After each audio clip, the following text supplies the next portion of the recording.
Good morning friends. Vibrant academy of science मध्ये मी आपले स्वागत करतो. आता आपण पाहणार आहोत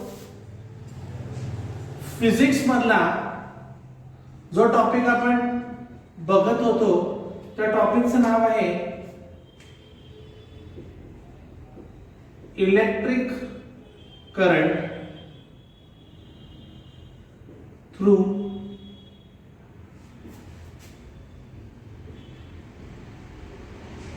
कंडक्टर्स.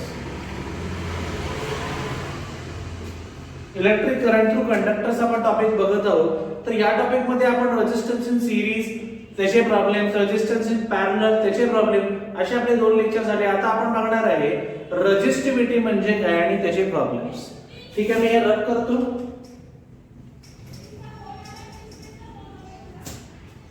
आता आपण बघणार आहे इथे वर फिजिक्स लिहितो फक्त.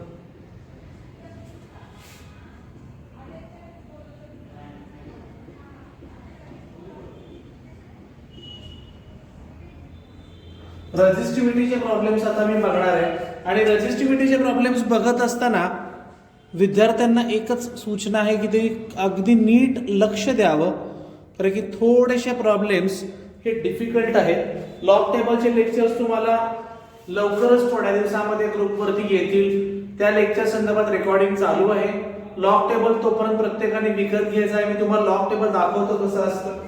सर लॉग टेबल आहे, मी तुम्हाला लॉग टेबल दाखवतो तोपर्यंत कसं आहे. बरं, मी काय लिहितो बघा. At a particular temperature, at a particular temperature, resistance is in proportion with temperature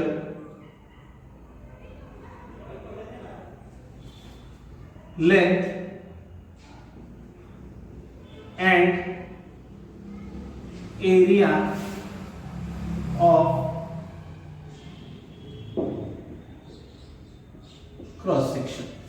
बघा, फार इम्पॉर्टंट आहे. मी काय लिहिलं बघा. At a particular temperature resistance is proportion with temperature, length, area of cross section and nature of material. फार महत्वाचा मी point लिहिलेला आहे. ऍट अ पर्टिक्युलर टेम्परेचर किंवा at a particular temperature resistance is proportion with length, area of cross section, temperature आणि nature of the material. फार important आहे. जसं temperature fluctuate होतं बाकी सगळ्या गोष्टी चेंज होत जातात. ठीक आहे. आता यामधनं मी डेरिवेशन लिहित असताना किंवा एक्सप्रेशन लिहित असताना यामधनं मी लिहितो, ब्लॅक पेननेच लिहू का. बरं. It is found that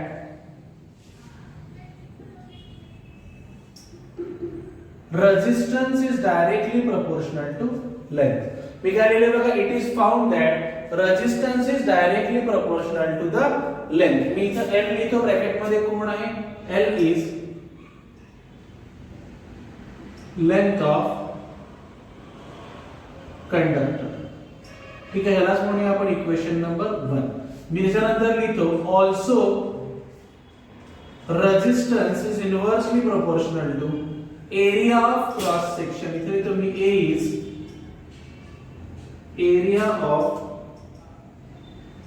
cross section.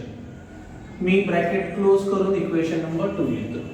बघा, दोन इक्वेशन्स आपल्याकडे आलेले आहेत. Resistance is directly proportional to length. L is the length of the conductor. Also resistance is inversely proportional to area of cross section and A is the area of cross section. अशा दोन्ही गोष्टी मी इथे लिहिलेल्या आहेत. Length of the resistor, length of the conductor and area of cross section. आता मी काय लिहितो from 1 and 2. इथेच लिहूया.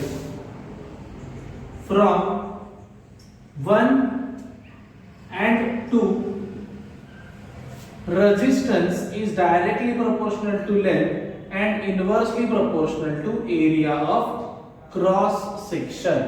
ह्या फ्रॉम 1 and 2 आपण इक्वेशन काढलेलं आहे, पण जेव्हा आपण प्रोपोर्शनॅलिटी साइन रिमूव्ह करणार आहे, जेव्हा आपण प्रोपोर्शनॅलिटी साइन रिमूव्ह करणार आहे, त्याच्यानंतर resistance is equal to rho into L upon A येतो.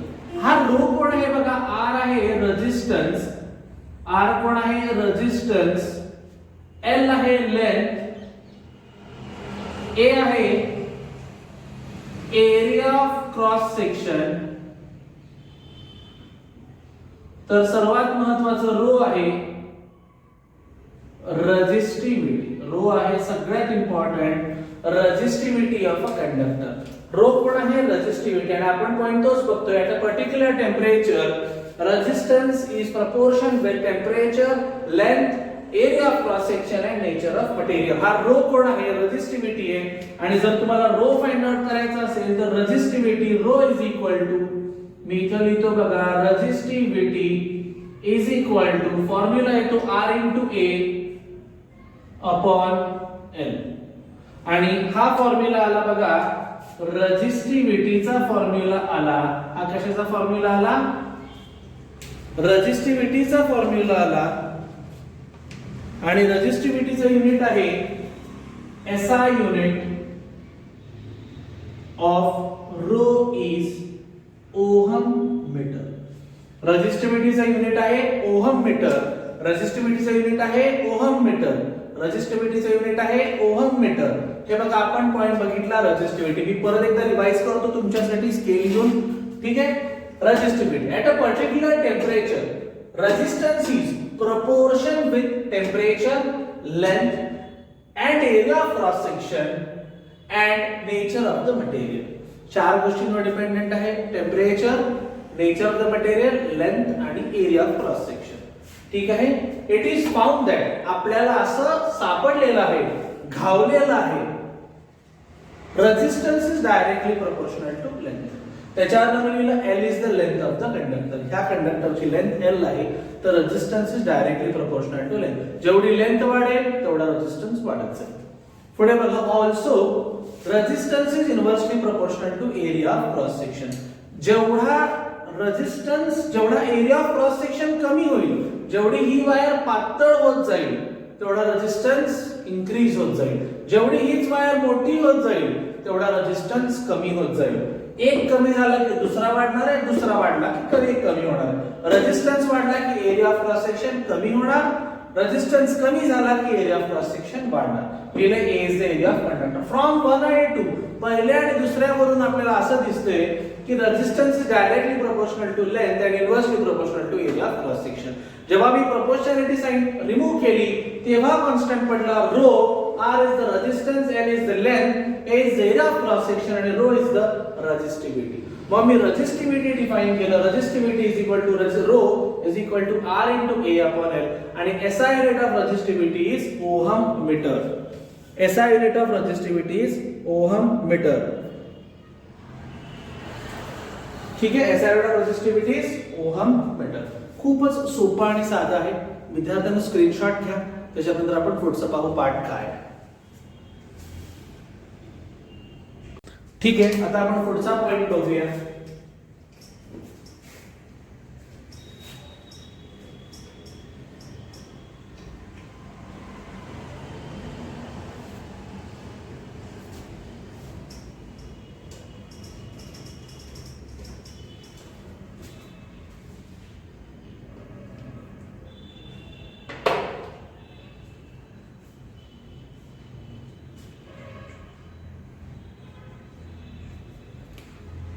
ठीक आहे. त्यांनी रेजिस्टिव्हिटीची डेफिनेशन दिलेली आहे बघा, ती पण लिहितो मी.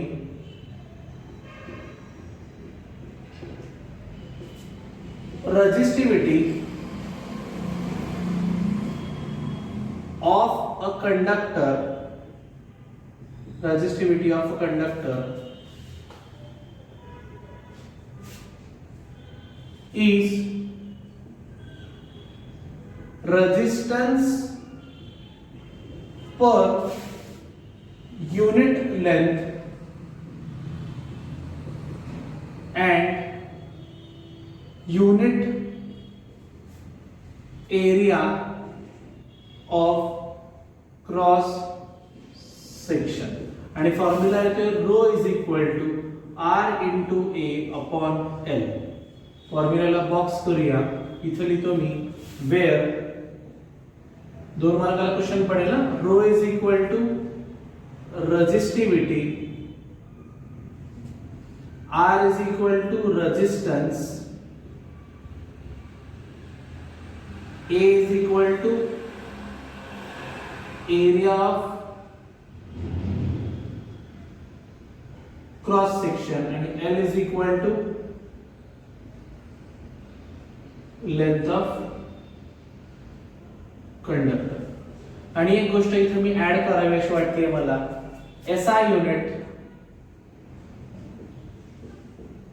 Ohm metre. इथं मी लिहितो 2 मार्क क्वेश्चन. ठीक आहे. बघा मी काय लिहिलेलं आहे, मी डेफिनेशन लिहिली आहे. Resistivity of a conductor is the resistance per unit length and per unit area of cross section. Resistance per unit length and unit area. Per unit नाही. Resistance per unit length and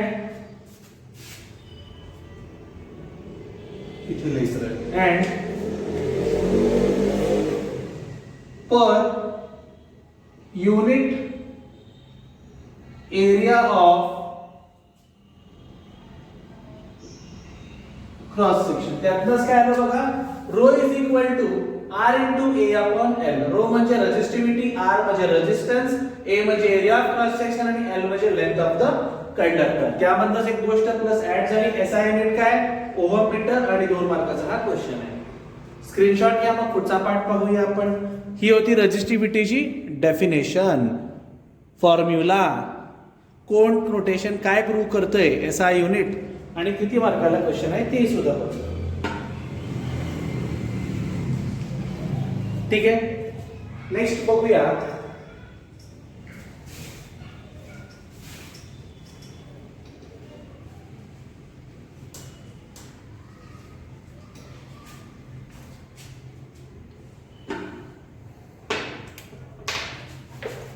conductivity.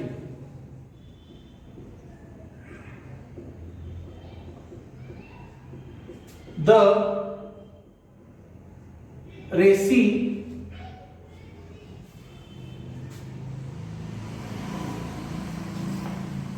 reciprocal of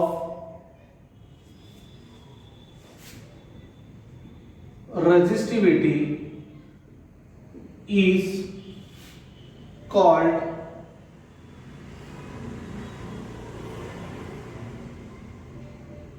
conductivity. मी काय म्हणतो बघा, रेजिस्टिव्हिटीचा reciprocal म्हणजेच conductivity. रेजिस्टिव्हिटीचं मी लिहितो it is denoted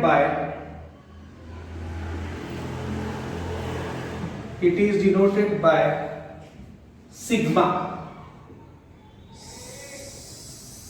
sigma म्हणजे बघा, sigma is equal to 1 upon rho. Formula बघा, sigma is equal to 1 upon rho. SI unit पण बघा त्याचं कसं आहे, SI unit sigma is equal to 1 upon ohm metre होतं ना. 1 अपॉन ओहम मीटर, त्यालाच आपण म्हणतो सिमेन्स पर मीटर. आपण 1 अपॉन ओहम मीटरला म्हणतो सिमेन्स पर मीटर. हे आहे बघा कंडक्टिव्हिटी. कंडक्टिव्हिटी म्हणजे काय सांगितलंय, एकदमच सोपं आहे. The reciprocal of resistivity is called conductivity. It is denoted by sigma. Formula दिलाय, sigma is equal to 1 upon rho, आणि त्यातनं एसआय युनिट दिलंय of sigma is equal to 1 upon ohm metre म्हणजेच सिमेन्स पर मीटर. म्हणजेच काय झालं, Siemens per metre. ठीक आहे. स्क्रीनशॉट घ्या. ठीक आहे विद्यार्थ्यांना ह्याच्या रिलेटेड जे प्रॉब्लेम्स आहेत ते आपण पुढच्या लेक्चरला पाहणार आहे. तोपर्यंत मी तुम्हाला दाखवतो बघा, हा लॉग टेबल आहे. 15, 16 कुठे लिहिली किंमत,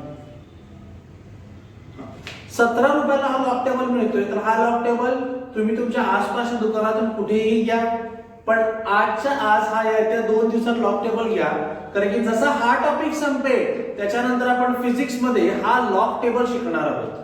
लॉग टेबलचे लेक्चर चालू होतील, त्यासाठी तुमच्याकडे स्वतःकडे घरी स्वतःचा एक लॉग टेबल असणं गरजेचं आहे. मी तुम्हाला पीडीएफ फाईल टाकू शकतो, पण ते पीडीएफ फाईल टाकून तुम्हाला ते बघता येणार नाही.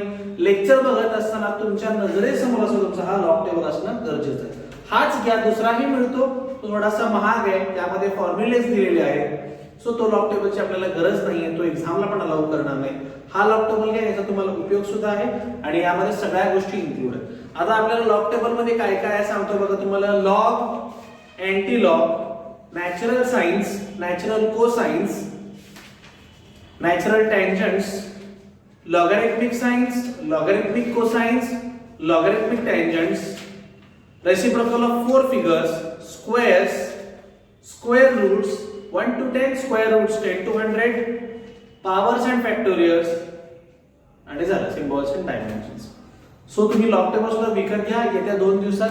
आता जे रेजिस्टिव्हिटी, रेजिस्टन्स किंवा कंडक्टिव्हिटी याचे जे प्रॉब्लेम्स आहेत आपण परवाच्या लेक्चरला बघू. तोपर्यंत आपण थांबूया. आपल्या चॅनलला लाईक करा, सबस्क्राईब करा आणि शेअर करायला जरूर विसरू नका आणि कमेंट देखील करा. धन्यवाद.